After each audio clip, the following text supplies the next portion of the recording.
মহাদেব ও পার্বতীর দুই পুত্রের মধ্যে সিদ্ধিদাতা গণেশের মন্দির ও পুজো আমরা আমাদের চারপাশে প্রায়শই দেখতে পাই, কিন্তু কার্তিক বা মুরগান স্বামীর মন্দির সারা ভারতে খুব বেশি দেখা যায় না। বিশেষত উত্তর পূর্ব ভারতে প্রায় নেই বললেই চলে। তাই আজ আপনাদের সন্ধান দেব দক্ষিণ ভারতের এক বিরল কার্তিক মন্দিরের। চলুন শুরু করা যাক।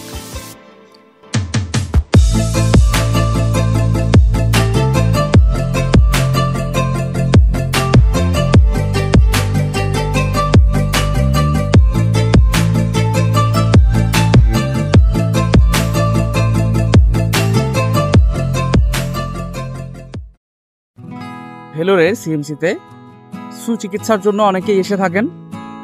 এখানের চিকিৎসা ব্যবস্থা একটু দীর্ঘমেয়াদী হয়, 15 দিন 1 মাস ধরে অনেকেই এখানে থেকে যেতে হয় চিকিৎসার জন্য।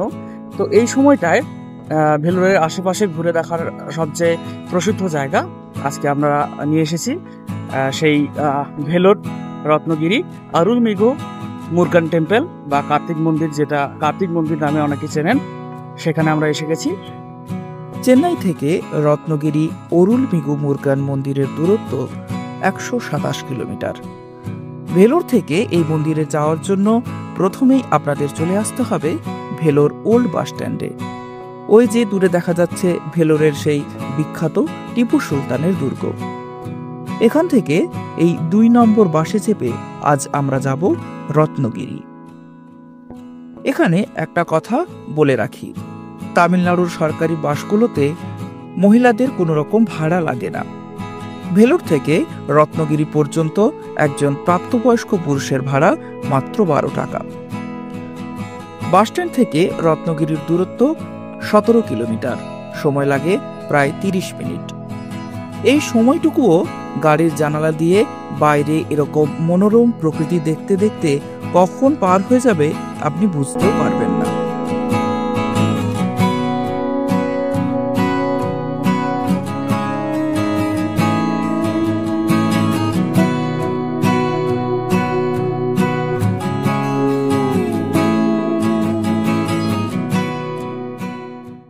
বাসে চেপে এলে আপনাদের নেমে যেতে হবে মেইন রোডের ওপরে। বাস থেকে নামলেই চোখে পড়বে মন্দিরের এই সুবিশাল প্রবেশদ্বার বা গোপুরম।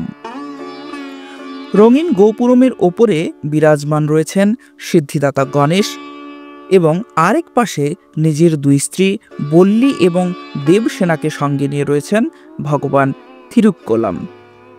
আপনারা যদি বাসে এখানে আসেন তাহলে বাস থেকে নেমে, মেন রাস্তা থেকে নেমে আরও অনেকটা আপনাদেরকে হেঁটে যেতে হবে। অটো করে এলে সেই সমস্যা থাকবে না, অটো একদম ভেতর পর্যন্ত নিয়ে যাবে। তো চলুন আজকের ভিডিওতে আপনাদেরকে দেখাচ্ছি ভেলোর কার্তিক মন্দির।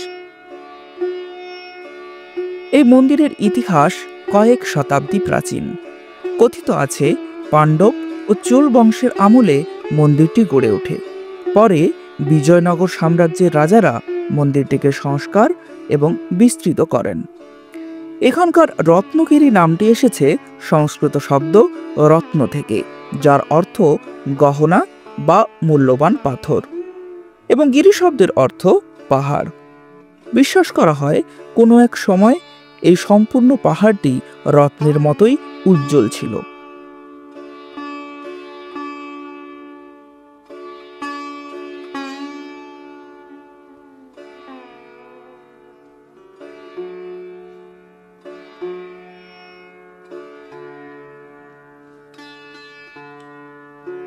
মন্দিরে পৌঁছতে হলে প্রায় 450টি সিঁড়ি বেয়ে ওপরে উঠতে হয়, যা বয়স্ক ব্যক্তিদের জন্য সত্যিই কষ্টকর। তবে ভক্তদের জন্য রাস্তাও রয়েছে, যার সাহায্যে আপনারা সোজাসুজি গাড়িতে করেই একদম মন্দিরের ওপরে পৌঁছে যেতে পারবেন। পাহাড়ের ওপরে হওয়ায় এখান থেকে চারপাশের দৃশ্য অপরূপ সুন্দর লাগে।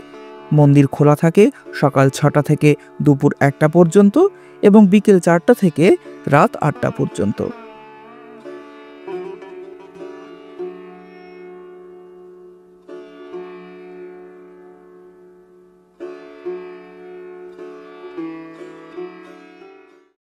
এখন ওঠা শুরু করলাম প্রণাম জানিয়ে। একদম মন্দিরের সিঁড়ি ধরে।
মুরুগান দেবের দর্শনের আগে আশীর্বাদ নিতে হয় সিদ্ধিদাতা গণেশের।